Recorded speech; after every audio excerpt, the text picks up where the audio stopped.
What's up, y'all? Welcome to the On the Come Up podcast, where creative entrepreneurs share their come up journeys that turn their passions into success. I'm your host, Kimberly, so let's get started. What is up, guys? We are back with another episode. Today, we are here with Lauren Good. Hi. Lauren is a writer, director, and a model. So welcome to the On the Come Up podcast. Thank you. I'm so excited to be here. So glad to have you. So what first drew you into filmmaking? I just had such a broad imagination as a kid, where it was like just visually, that's how I would imagine things. And ever since I asked my mom, like, what is it whenever you write a movie, like whenever you make a movie? And she's like, oh, like a screenwriter or like a director. And then ever since then, it was like I wanted to do that so bad. And yeah, I did like art and everything like that, but the passion of filmmaking, I also acted, but it was just like being behind the camera was just something I've always wanted to do wildly. So was there like a specific moment that you were like, okay, this is what I want to pursue?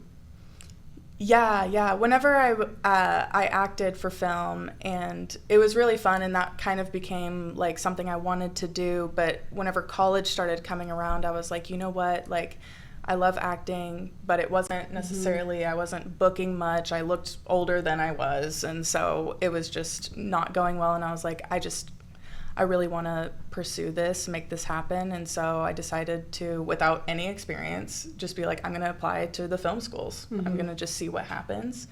And luckily, I got into a really good one and was able to kind of work from there. But it was hard at first. I mean, I had to kind of find my niche to get in, because there was all these people that did digital media classes. They were already so good at what they did.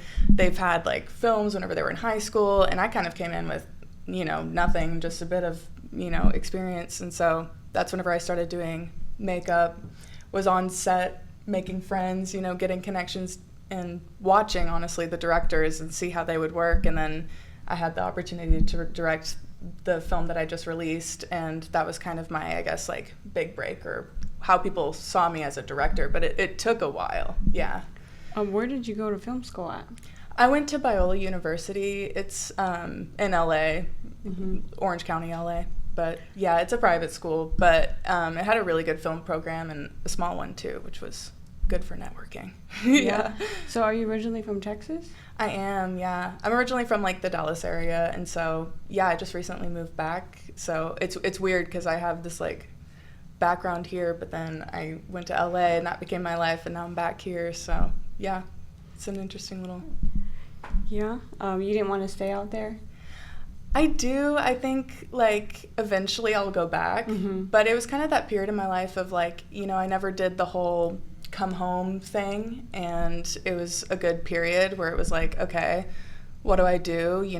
I've done school, and I was kind of in a rut. I was just not feeling good about myself. I was like, you know what? I'm just going to move home, kind of start over. And then, I did in December. And then now the modeling thing came along. So pivoting, but going a path I can go on, yeah. So we'll touch base in the modeling thing in just a second. But when you're developing a film, like where do you usually start? With the story, or is it like your visuals, or is it the mood? It's definitely the story. I mean, like, I would say that I'm a writer before I'm a director. So with the story, I usually gravitate towards my own stories of like, okay, I have all these little pockets of myself that I would love to just put on paper and say something, have something to say. And I have just a crazy amount of things to say sometimes. And so it was kind of one of those things where the story that I wrote and directed, it was a story I wanted to write for a very long time. And I kind of just, with emotions and everything and just visually expressing them in my brain, it kind of, I don't know, it kind of developed over time of like this idea of like one thing is I'm not great with kids, and that's kind of the part of the character, right? So I was like something like that, and then it would just kind of develop over time. And then, yeah, I was just one day I was like, you know what, I'm just going to write this story. I don't know what it's going to look like. I don't know.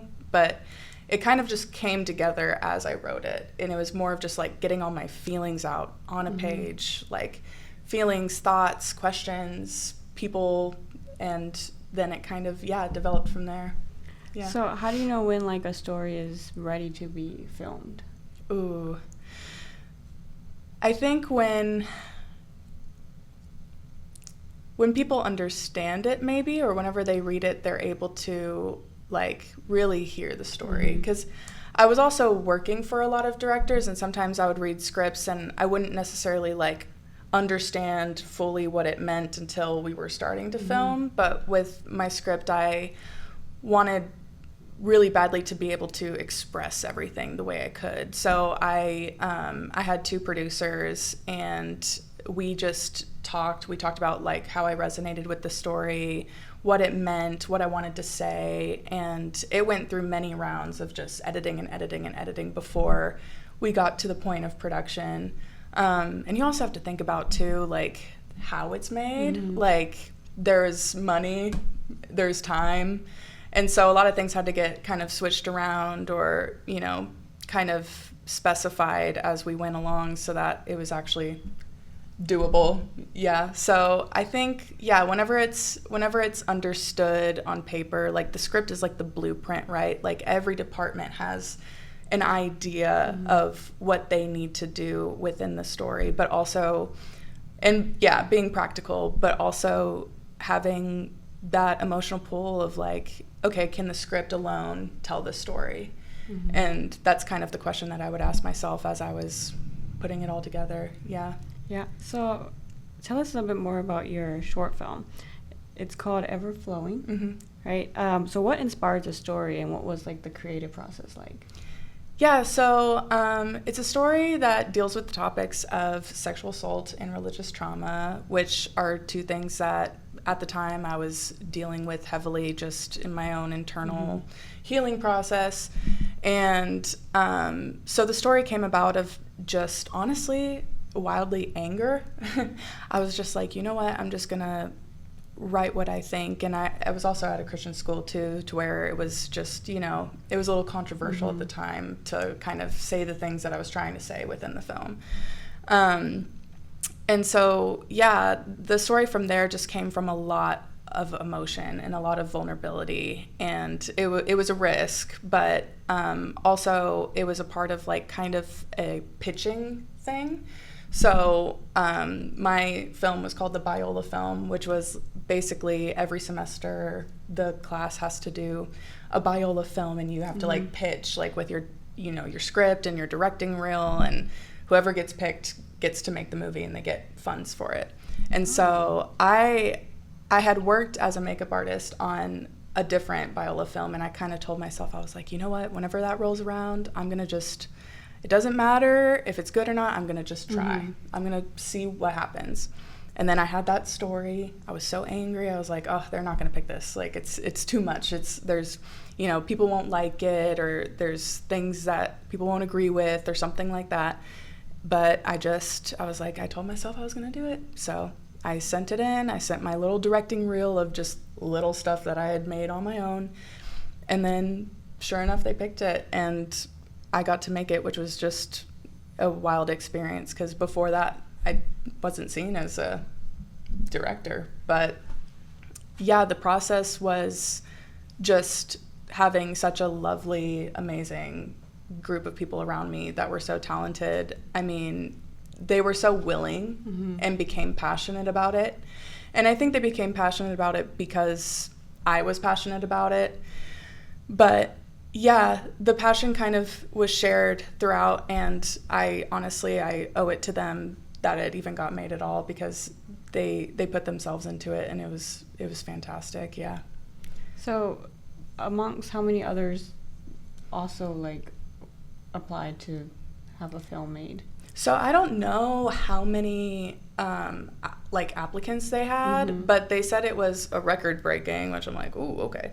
So I don't know how many basically pitched, but there was like 10 finalists, and then that was whenever we kind of pitched like, okay, this is how we're gonna make it, this is, you know, who's gonna be on the team. And I had animation also in my film, so that was a huge, like, you know, they were gravitated towards that because they were like, ooh, animation, that's new, you know, not a lot of films have that. So I think that made mine stand out a bit more too, of like, could they do this? And I had friends that were animators, so it worked out because I was like, get on my film, please, like, help me.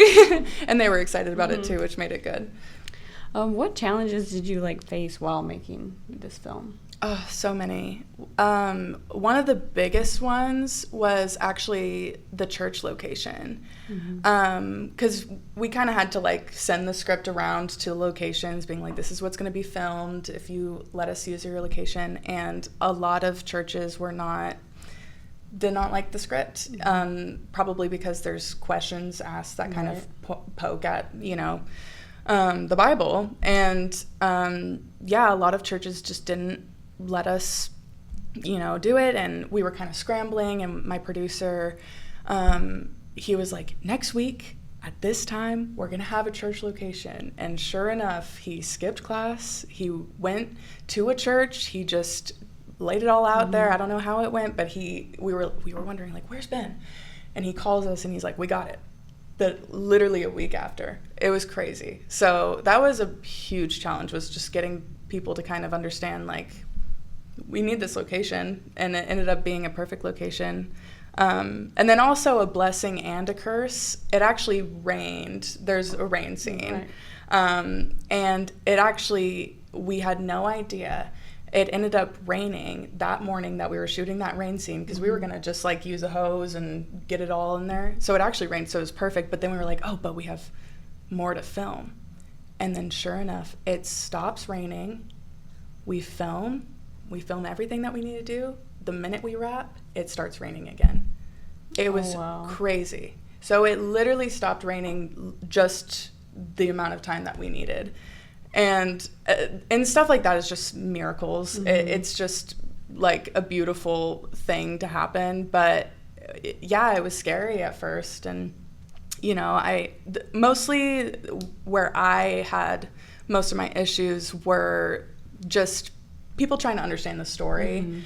There was a lot of people that, you know, didn't want to work on the film, which is totally fine. They didn't. And then there was people who wanted me to change a lot of things in the script, and that's where I pushed back a lot, because changing little ideas and changing creative ideas I was totally down for. I was flexible in that, but I didn't want to change the heart of the story, and so that was kept protected like a lot. Yeah, you wanted to keep the storytelling right. Absolutely. Yeah. So how has like stepping in front of the camera as a model influenced your perspective behind the camera? Oh, so much. I mean, it makes me realize how hard it is. And how, you know, there's kind of the instrument and there's the musician. And, you know, you think that one is doing all the work, but really it's like working together. And I think I have actually, it's very beneficial that I have a lot of experience behind the camera, because I think it's just less intimidating to be in front of it. But also it's just completely different too. It's a new world and it's exciting.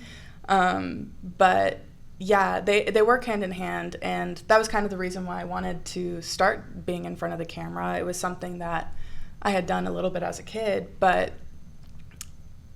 kind of going back and forth, it was really compatible in that way, because I was able to kind of work those two parts of me together, like the director and the model, being able to kind of switch between the two. But I'm still working on that model part, still working on being in front of the camera. But I think like it's really good to have multiple skills like that. And even if I, you know, let's say the modeling thing doesn't go the best, it's still great experience to have it, because whenever I go back to being behind the camera, at least I know more of what that model is feeling or what that actress is feeling, and kind of being able to communicate better. It's like a language that you speak. And And that was the thing about being a director too. Like, I don't know how to turn on a camera. I probably couldn't turn on that camera. But it's the people and learning from them, being able to like collaborate. I'm a huge collaborator. Mm-hmm. So the more that I can make myself a collaborator with myself, the better I feel about it, and the better, you know, we're always growing, we're always wanting to grow, but just, yeah, having those skills and putting yourself in other people's shoes. And so that's my goal. Is I don't know necessarily if in front of the camera or behind the camera is going to be my end game, mm-hmm. but I definitely want to do both and try my best at both, because they go hand in hand. Yeah. Would you like be interested in like directing your own film, but you being the main character? That's actually so funny that you asked that question, because I've actually been writing something where I'm the subject of it. And it's another personal story, and it was again that writing process of just having so much emotion, mm-hmm. just in a period of healing internally, and I was like, I have to express this in some way. So I've written this script that is basically like a bunch of visuals with a voiceover behind it, kind of like poetry in a way, kind of expressing how I feel, but having my body be, you know, the catalyst of how that's expressed. Mm-hmm. And I've actually kind of put it on pause for a bit, but that's something that, yeah, I have considered and want to do, just to push myself and challenge myself. And also, I think it would just be, it's the most vulnerable thing you can mm-hmm. do. And I feel like vulnerability is kind of like the best tool an artist can have, because, you know, we're experts at our own stories. And I think that the more individual and the more vulnerable something is, the more universal it is. And so insecurity gets in the way. It's hard, but I've noticed that the most success and the more that people gravitate towards art is whenever it's the most personal. Right. And so I'm building up the confidence to do it. I have the script, I have the ideas, but it, you know, going through the model school and kind of getting used to being in front of the camera, I'm getting my way toward it. Mm-hmm. But I think you mentioning it today will make me be like, you know what? Okay. I'm gonna do it. That little push you need, right? I think so. Yeah. So it's something I've definitely considered. Yeah. Yeah, because modeling and acting, they kind of go hand in hand, you know. Oh, yeah. You're one telling a story essentially, and then you're posing or acting, showing emotion. So it still like goes hand in hand, as well as you know, being that main character. Absolutely. Yeah. So what made you just want to start modeling? Well, whenever I was younger, get this, I literally looked like this at 12. I'm not even joking. I was this tall, and it was kind of this thing of I wanted to act, but I was actually signed as a model. They wanted me to model. But at the time, you know, size was a big deal. Mm-hmm. And like, you know, they wanted me to either lose a bunch of weight or gain a little bit of weight. And at the time, like I was 16, I just was too insecure, you know. I was like, the idea of changing my body felt so odd and strange. But, you know, I've fluctuated in all this stuff, and then moving back here, I was like, you know what, like, times have changed, rules have changed. Like, yeah, I'm not a size 0, but curve exists. Mm-hmm. I would love that. I would love to do that. I have a little bit of experience. My sister's also a photographer, so she's a creative. Oh, okay. And I'm kind of like her portfolio in mm-hmm. high school, you know? Like, she was taking pictures of me because I was the only one around. But it was kind of this thing of like, you know what? I feel like I have the confidence now. Mm-hmm. Like, I feel like an adult. I feel like I can carry myself now. And if they wanted me then, and I looked kind of the same, then surely they'll want me now. So that's kind of where I got that idea. And I think I definitely have grown the confidence over the years, especially being behind the camera, because mm-hmm. It doesn't feel as scary anymore. And and I think like being an adult too just mm-hmm. helps, because, you know, people can say things, but it just won't affect me the same way, because I know who I am. Right. Yeah. And I'm always learning who I am, but yeah. Okay, so what advice would you give to like other young creatives who are like multi-passionate, like yourself? Ooh, I say just like keep learning, learn everything you can. You can learn anything from everyone. Mm-hmm. And, you know, some people I think like they always look at the best. They're like, oh, I have to learn from the best, or I have to like replicate the best. And it's like, but everybody has anything and everything you can learn from, mm-hmm. whether like you can learn from other people's mistakes. That was one thing I did whenever I was a makeup artist on set, you know, like I was watching these new directors and I would see a mistake it made that anybody would make, mm-hmm. but it was because I was able to notice it. I was like, okay, now I can learn from that. And maybe whenever I step in that role, I won't do that, or I will do this that this person did really great. But everybody has something to teach you. And I think that, yeah, just learning, never thinking that you're the expert, because Right. we're always learning and growing. And so I think that's my biggest advice is, yeah, just keep on learning. And right now, I'm not a musical person. I can't read music, but mm-hmm. I'm trying. I'm doing like a little music. I'm not trying to like be a musician or anything, but it's just another skill to have, something to know about. And I think it just helps you be able to speak the language that other creatives have. And it's just better for collaboration to feel like you're learning and mm-hmm. not be like, oh, I know everything. And oh, I'm going to just tell you what to do. It's like, no, like let that person shine where they shine and shine where you shine. But yeah, I guess that's my biggest advice, even though that was a huge ramble. But it's okay. Do you ever feel like you're all over the place because you're like, I want to do this, and I want to do that? Like, yeah, I do. How do you like control being able to, you know, balance all these creative work?